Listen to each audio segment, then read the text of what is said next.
We might as well come on up, Danette. You're going to be the star today. Good morning, everybody. Thank you all for joining us for our press briefing today. We are going to be talking about the release of our 21-22 business plan for the Department of Health and Human Services.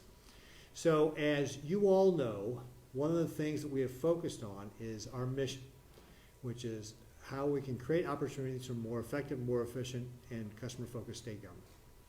And to be able to do that, we put together plans on how we deliver that higher level of service for our customers. And so today we're going to be talking about our business plan for the Department of Health and Human Services. And I see we're also being joined by our division directors, Sherry Dawson from Behavioral Health, Kevin Bagley from Medicaid and Long-Term Care. We've got Dr. Antone from Public Health. Okay, I'm looking for Tony Green we got from Developmental Disabilities.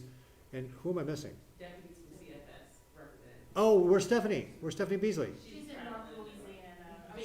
North Nebraska meeting and building capacity in North Nebraska. She's in a meeting helping. All right, very good. So we got the assistants here too.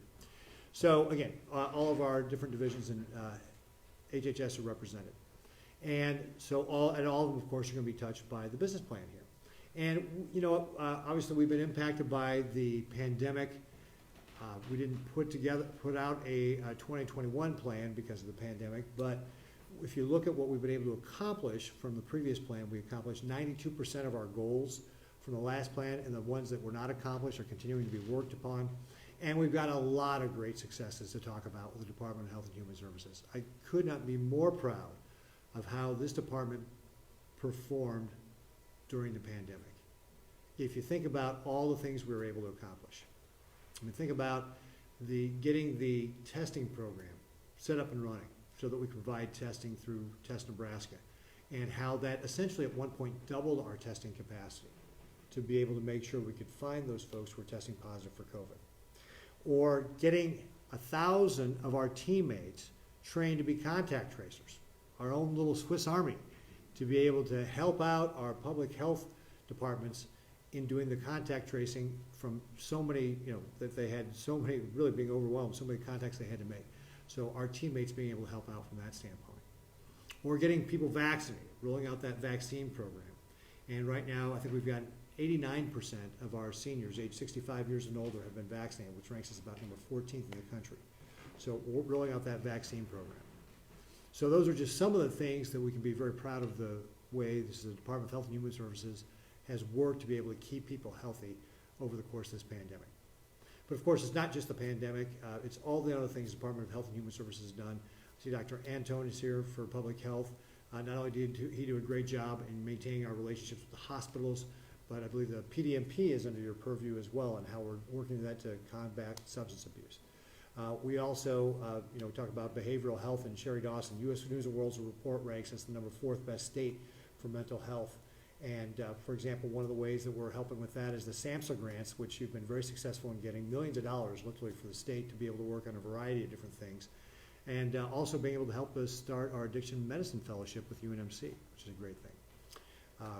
Medicaid long-term services, Kevin Bagley will talk about our MCOs and how they've been performing. They've got a contract goal to be able to process applications 90% of the time in 15 days. We're getting 95% of them done in 10 days.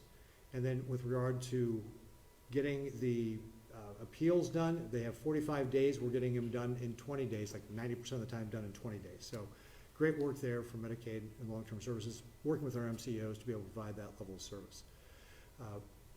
Talking about Children and Family Services in our SNAP Next Step program, being able to help about 40% of those families be able to get that next best job. And in fact, it's really life-changing if you think about it. Being able to provide a better job, if you look at the data for the families we've been able to help, it's increased their income $22,843. That's amazing. That's over $1,900 a month. That's life-changing. So, and about, I think, was it 60% of the families are no longer on SNAP? I mean, that's an amazing statistic. So, great success there. And then, of course, developmental disabilities. Almost 10 plans done. Great job, right? That's up on the website. It's all there.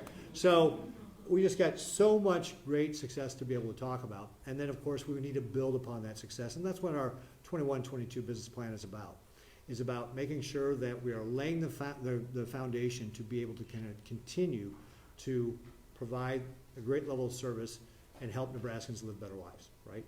That's our mission. So I'm very excited to have Danette Smith here to be able to go through in more detail with regard to what that 21-22 business plan looks like and what our goals are going to be and how we're going to accomplish those goals in the upcoming year. And so with that, CEO Smith, I'm going to turn it over to you. Thank you, Governor. Good morning to everyone, and thank you, Governor, for your continued support and leadership to me and my team. We are excited this morning about launching our business plan, Many Good Deeds, Helping People Live Better Lives. This document describes our accomplishments over the past year and is compiled of our rethinking and re-engineering how human services is delivered due to the pandemic COVID-19. This year, for my team and as well as for myself, has been a year of growth and opportunity. I've seen my team be resilient, they've expanded, there's been significant progress, they have persevered, and there's been tenacity. Governor, I have had the opportunity to recruit top leaders from across Nebraska, but also across our great nation, to come to Nebraska to help me serve. So I'd like to, even though you've done it already, Governor, introduce to you my leadership team, and of course, Dr. Gary Anthon is here with us today, Kevin Bagley over Medicaid long-term care, Sherry Dawson is here as our division director over behavioral health, Tony Green is also here, representing developmental disabilities. Child and Family Services, the deputy directors are here representing Stephanie Beasley, and I have an awesome, very strong operations team, and that includes Rochelle Campbell. It also includes John Mills, also Lori Snyder, and so I'm so glad to have all of the staff on my team. I could not do this presentation, though, without an acknowledgement to Rick Gray. Rick has been awesome in helping manage this process, keep us organized, doing the editing, doing the writing, and just managing us to get this done. And Rick, a special thank you to you. I also like to share some additional accomplishments for this year. You heard some from the governor, but I have some additional ones.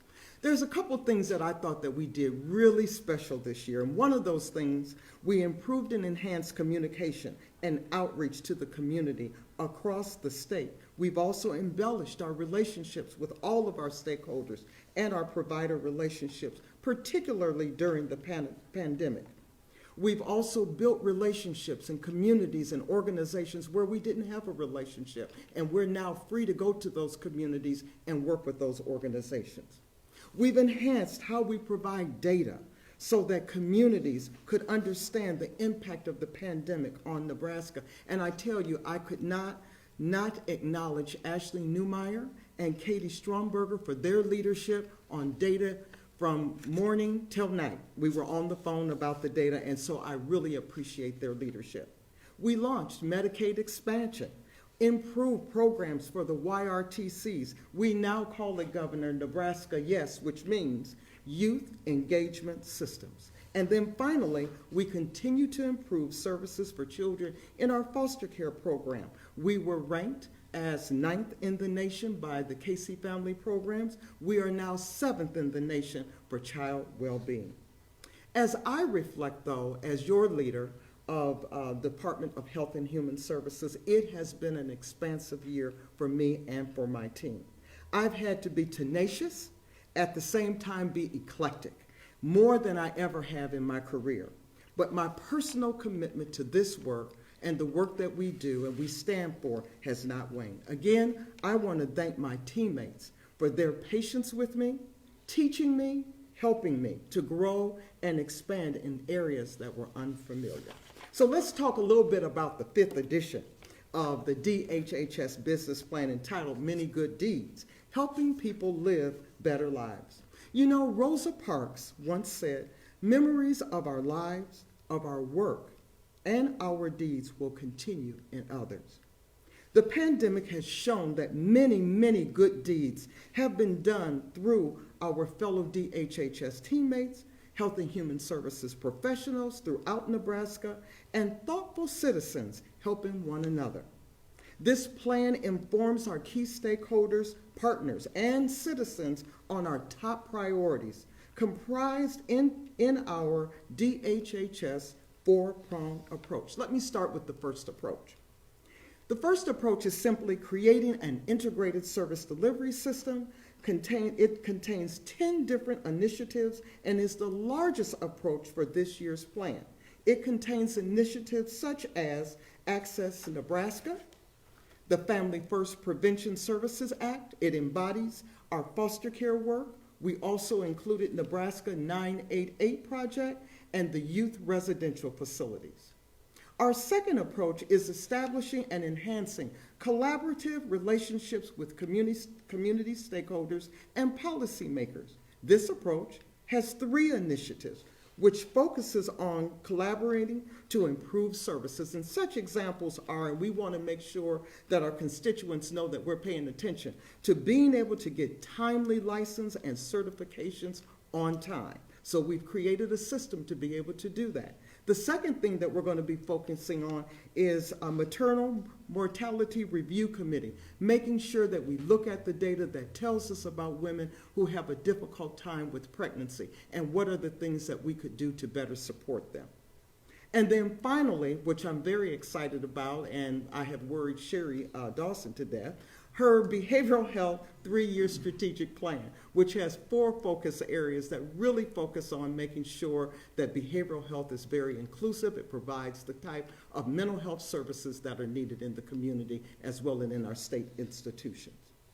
Our small yet very important third approach is aligning DHHS teammates under our mission of helping people live better lives.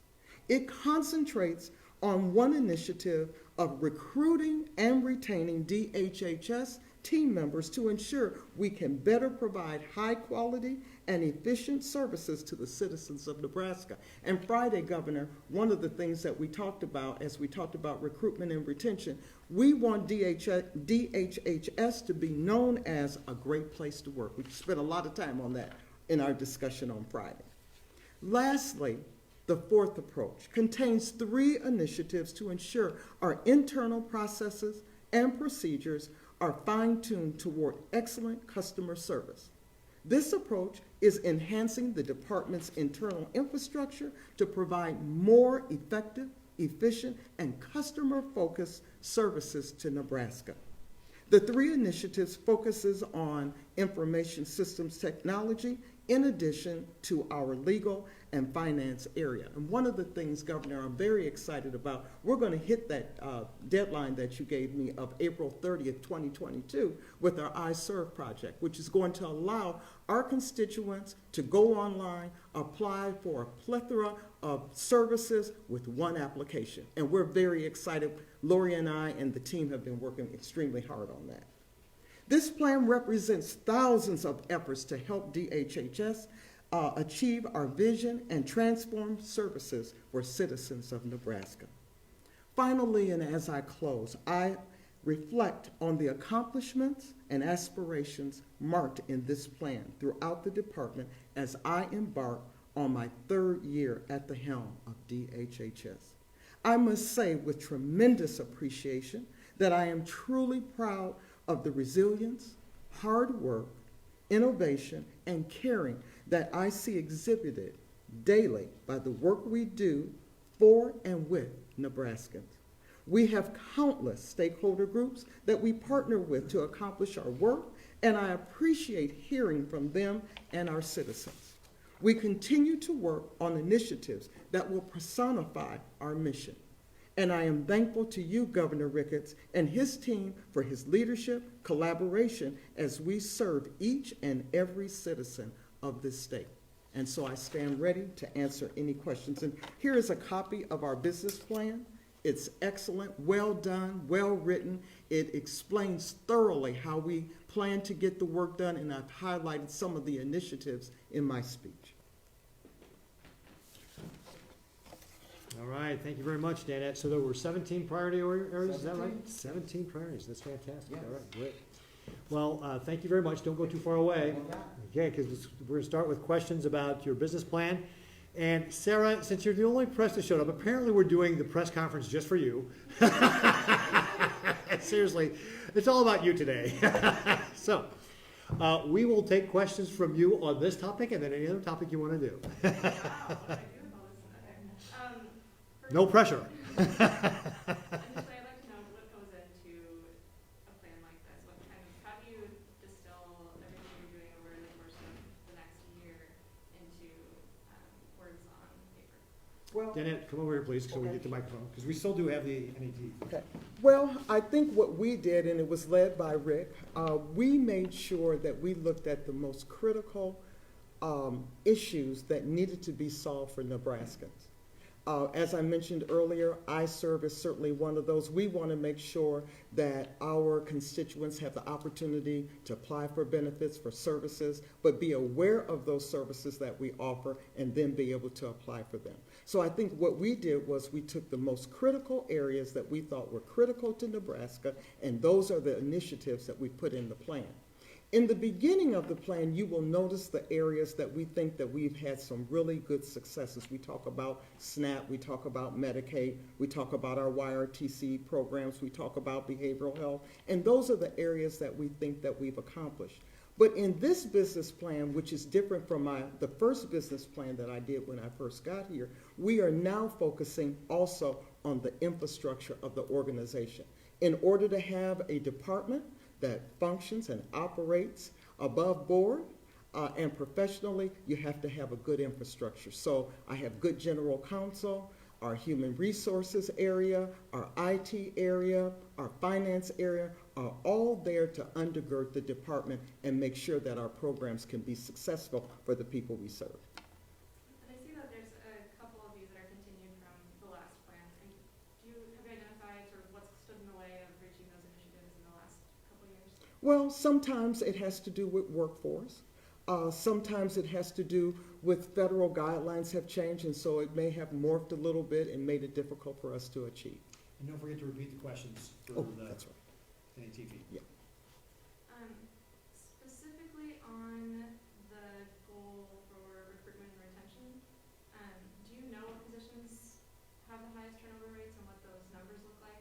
So the question is, for recruitment and retention, am I aware of what the numbers are for those positions that are turned over, right? Okay.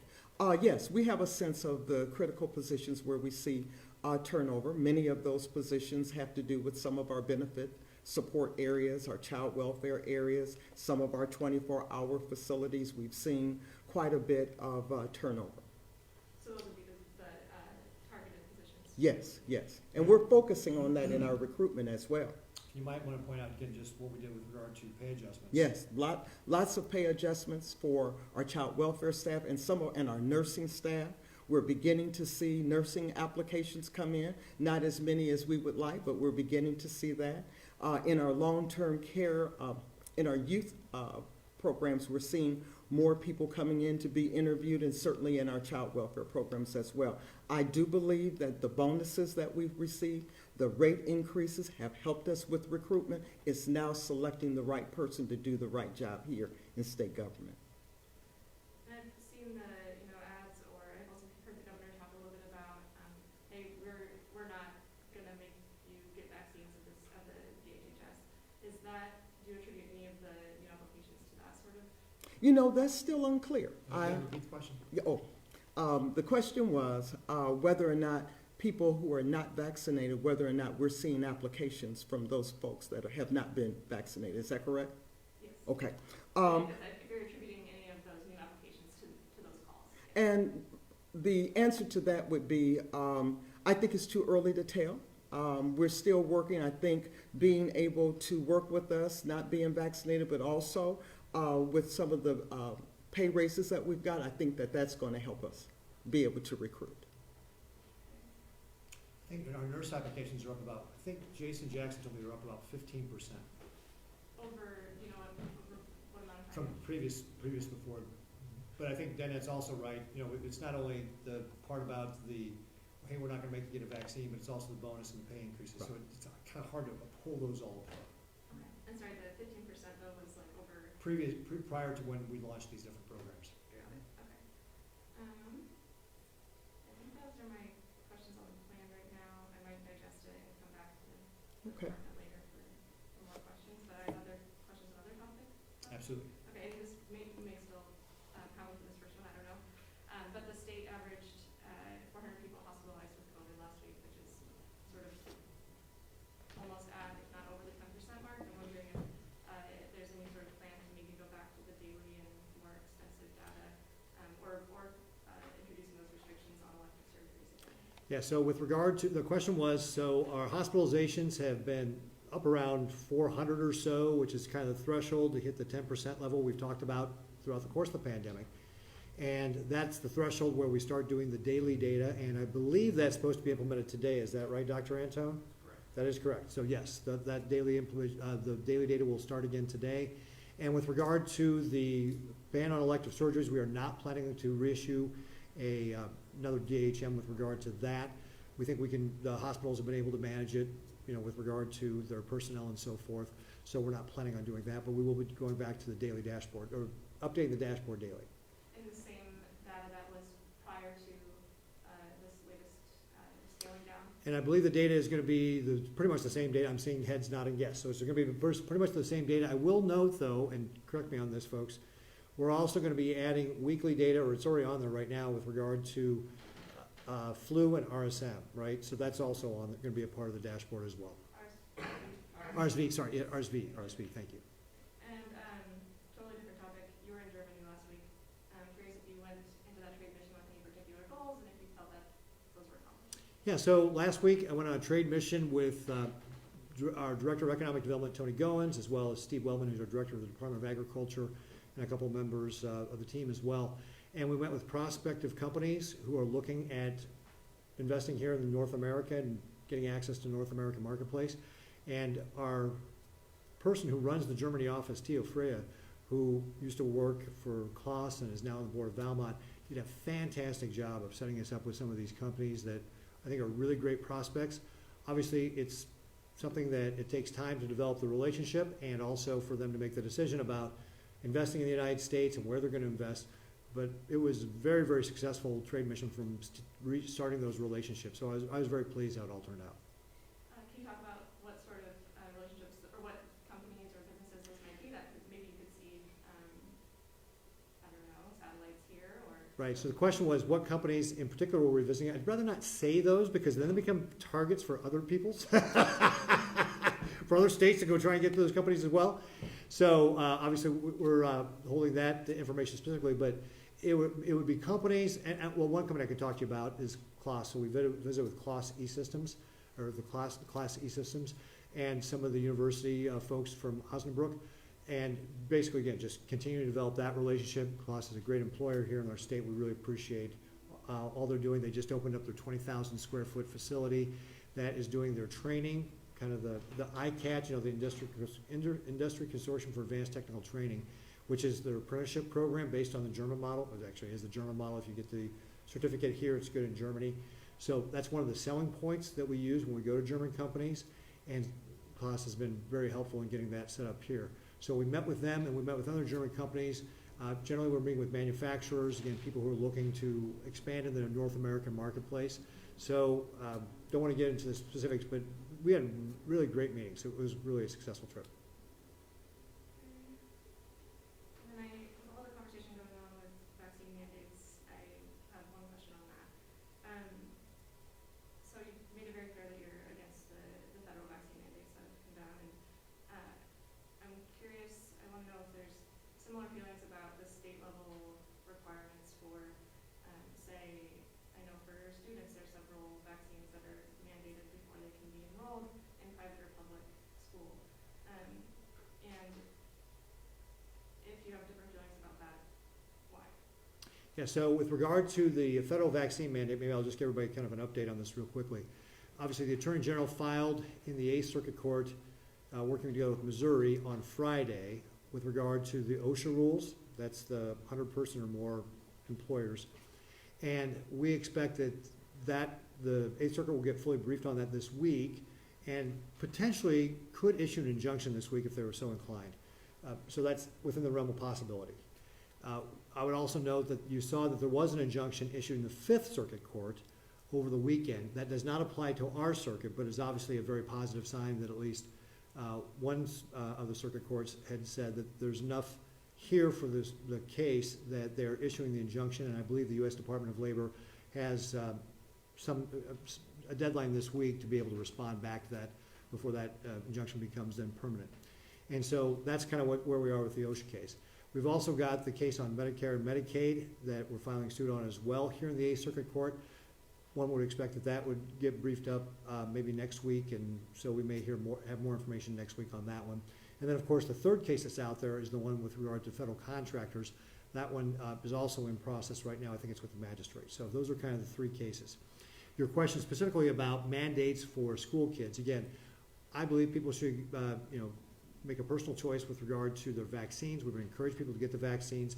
When it comes to vaccine for kids, that's obviously a choice between the parent and the doctor. But again, I would discourage anybody from trying to mandate a child getting a vaccine that is so new. That this is, again, a personal decision. It should be done by the parents and the parents, the doctors they're working with, and not something that anybody ought to be mandating on those parents. So I was asking also about the in-state law. There are some vaccines that are mandated for students already, polio, MMR. Do you have a different feeling about those? Yeah, so when we're looking at the question is about, well, we already mandate some vaccines for school kids. You mentioned polio and measles, mumps, rubella, and so forth. And those, I think we have to remember that those vaccines that we are mandating right now in schools have had years, if not decades, of data for parents to absorb and for us to know the long-term effects on, right? So when we're doing those, and I'm going to go back to, mumps, for example, was the previous record time we developed a vaccine. That was 4 years to develop that vaccine, and it was done in the 1960s. So literally decades ago. So generations of parents have had the opportunity to be able to know, and we've had generations, decades to know what the potential long-term effects on kids would be. And while I encourage people to take a look at getting the vaccine, we do not have that long-term data for kids, even though certainly appreciate that Pfizer and FDA have gone through the rigor to be able to do it. This needs to be a personal choice because we don't have that track record for this vaccine as we do for those other vaccines. And so that's why I think there's a difference and a distinction between mandating for some of these ones like polio or MMR versus what we're doing right now for the COVID vaccine, which I don't believe we ought to be mandating. We need to have the track record there to have the information to have time to disseminate and for the public to have time to digest it. And at the same time, you're saying, though, that they should take a look at getting the vaccine. Again, I would say that for the parents out there, they ought to take a look at what the FDA has published with regard to this and work with their doctors on whether or not they think it's going to be appropriate for their kids to get the vaccine. Those are all my questions. All right, great. All right, well, thank you very much, Sarah. I appreciate you being here today. You're our star. So, and again, folks, I just want to, again, the other stars in the room are our Department of Health and Human Services. You all have done a fantastic job, especially through this pandemic, in helping keep Nebraskans healthy and helping Nebraskans live better lives. I couldn't be more proud of the accomplishments that you all have done. So, great work, team. Keep it up. Look forward to implementing this plan, Danette. It's a great plan, and we'll look forward to catching up and watching the progress you make on this plan. Thanks very much, everybody. Have a great week. Good job,